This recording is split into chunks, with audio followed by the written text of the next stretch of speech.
Сәлем достар. Бүгін біз сіздермен сандарды өсу ретімен жазуды үйренеміз және кему ретімен жазуды үйренеміз. Арнамызға жазылуды және лайк басуды ұмытпаңыздар. Қане кеттік. Сандарды өсу ретімен жазу үшін арнайы бір сандар жазып алуымыз керек. Мен 9-ды таңдадым.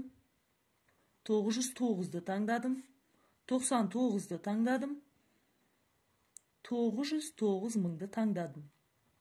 Міне 1, 2, 3, 4 таңбаны сандарды таңдап алдым. Ал енді осы сандарды өсу ретімен жазып көрелік. Өсу ретімен жазу деген не? Өсу ретімен жазу дегеніміз ең кішкентай таңбадан бастап жазу дегенді білдіреді. Қане ең кішкентай таңбамыз бізде 9. Алдымен 9-ды жазып аламыз. Міне, одан кейін 9-дан кейін қандай таңба 9-дан үлкен? 99. 99-ды жазып аламыз. 99-дан кейін қайсы таңбамыз үлкен? Қайсы санымыз үлкен? 909.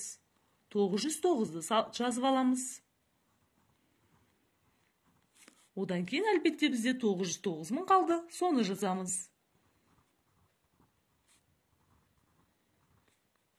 Міне балалар, көрдіңіздер ме? Сандарды өсу ретімен жазу дегеніміз бірінші кіші сандардан өсуі бойынша жазу дегенді білдіреді. Ал енді мен сіздерге сандарды кему ретімен жазуды үйретемін. Міне, енді мен қазір 7 санын таңдаймын. 7, 707, 77, 77 мың деген сандарды таңдап алдым. Көрдіңіздер ме балалар?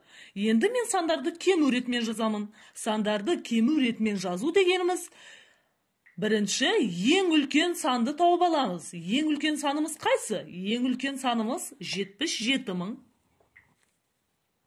77 мыңды жазып аламыз. Міне, 77 мыңды жазып алдық.